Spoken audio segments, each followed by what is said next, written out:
دخل اخوك ناجي دخله. يا الله يا الله برزق اليوم. يا الله.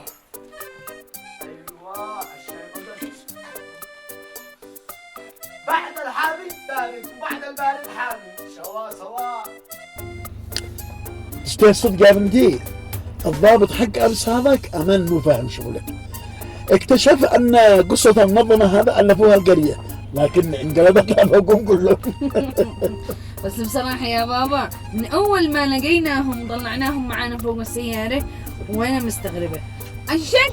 شكل أجنبي والكلام كلام يمني، وهذا عمياء. أنا شكيت إنه وراهم حالي، بس لو ما صرت عند الصحية الذي في القرية تأكدت من هذا الشيء. بس بصراحة عجبني ذكائهم من كلامها، لذلك أنا قررت قرار إني أخلي موضوع البحث حقي عن الاثنين العمياء. أحسن حاجة فعلتيها.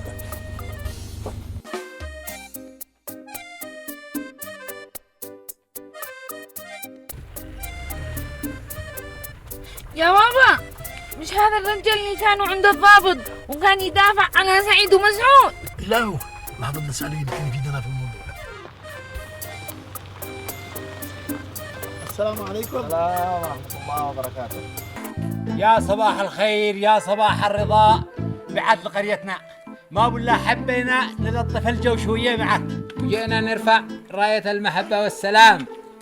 وزي ما يقول المثل، إن القلوب البيضاء لا تخلق إلا مثلك أنت أيها العدل الحكيم. الله الله الله الله جبارك، الله الله أزيد. ونستعين بالعدل، العدل الذي كلمته تمشي على الكبير قبل الصغير. يا سعيد، حقنا العدل ما لطيف وما أحسنه، وبعد ما يشتي إحنا بعده.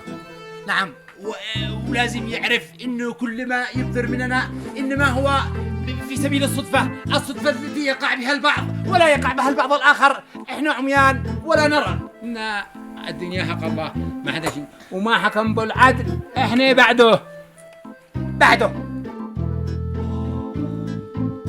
هي هتلاقوا القهوة المعتبرة على حسابي. حاضر.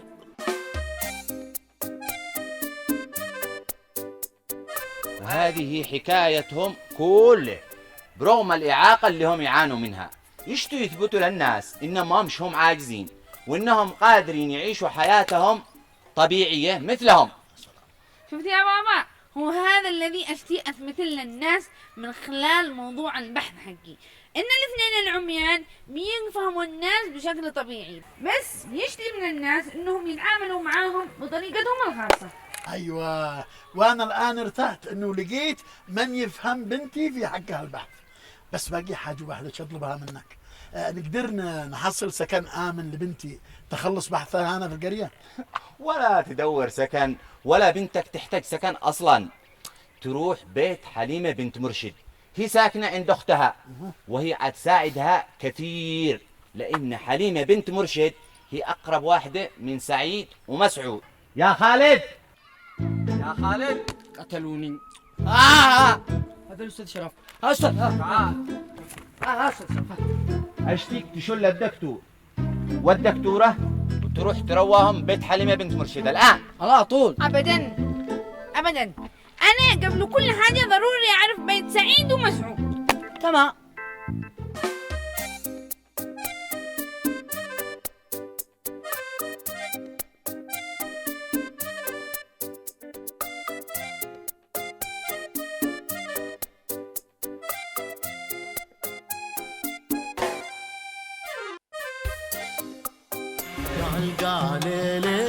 أوه ناجي، أوه داعي، ارفع النغم، ارفع.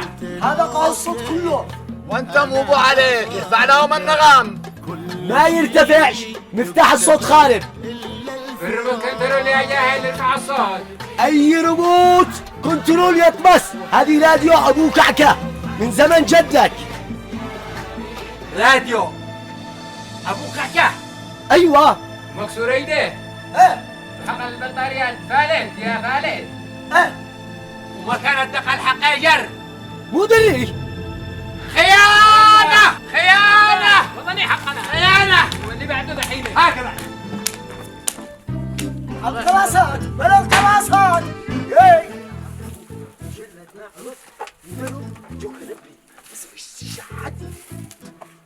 انت متاكد من هذا القرار؟ الله المستعان، انا متاكد 100% يا عم.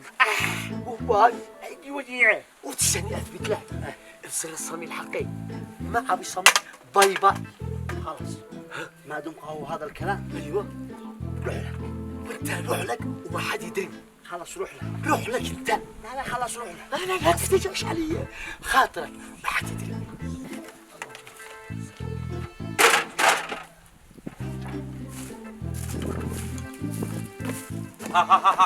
حمود وش يا بوصه؟ تفضل.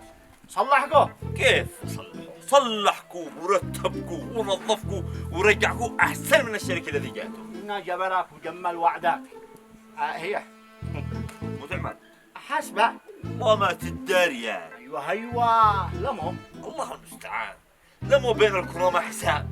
اذا كثر الله خيرك. الله معك، بارك بايامك. خيرك سابق. مع السلامه. ايوه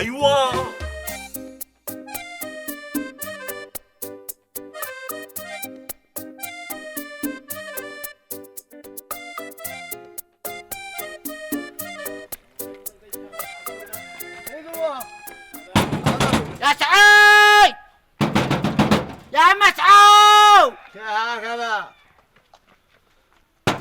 يا سعيد يا مسعود، انتم متاكدين انهم هنا؟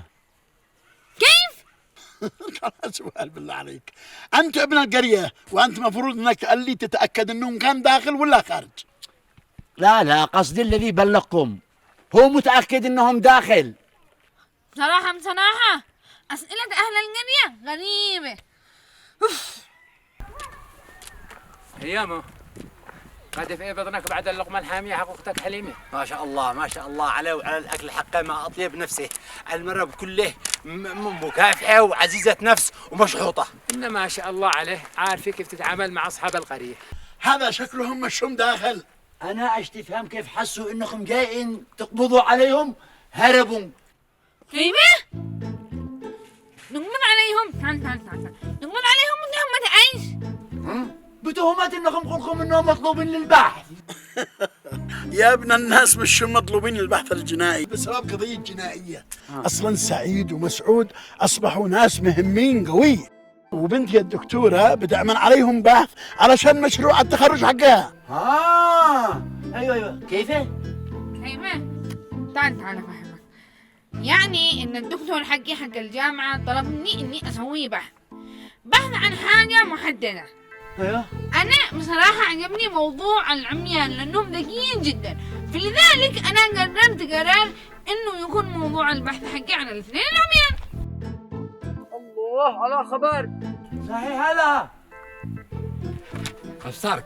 ابصرك كيف صار عليه عباس وناجي لما جاءوا يجملوا لنا واحنا عنده. ان انتبهوا بعض الناس كذا يجروا لفعل عمل الخير، ادوا الكاميرات والفيديوهات والتلفزيون ويشوهوا بالذي يدوا له. مدردحين يمحقوا الخير حقهم. انت داري الصرعه الاولى من حليمه والصرعه الثانيه مننا.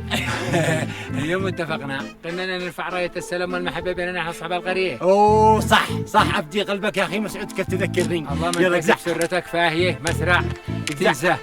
جزعنا ضابح منهم لكن سهل نرفع رايه السلام ان شاء الله.